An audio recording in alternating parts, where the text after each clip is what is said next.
আমারও মন আছে, আমিও কষ্ট পাই। কেন বোঝো না তুমি? বারবার শুধু আমাকেই আঘাত করো, আমার মনকে ক্ষত বিক্ষত করো। আমাকে কাঁদিয়ে তুমি কি সুখ পাও?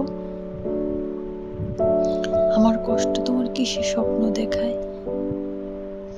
ছেড়ে যাব বলো বারবার, কেন কষ্ট দাও?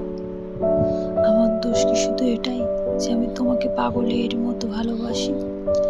আজ অনেক দিন পর তোমার ছবি দেখে ভাবছিলাম, তুমি কি সেই যাকে আমি ভালোবেসেছিলাম? মানতে কষ্ট হলো, এটাই বাস্তব। প্রতিটা মানুষ তার প্রিয়জনের কাছ থেকে বেশি কষ্ট পায়। আমি এখন এটাই বুঝি, নিজের কষ্টের কথা কাউকে না বলার কারণ সে তোমার কষ্টের কথা দুঃখী মুখে শুনবে, অথচ অন্যের কাছে হাসি মুখে বলবে। এটাই সব থেকে বড় বাস্তবতা।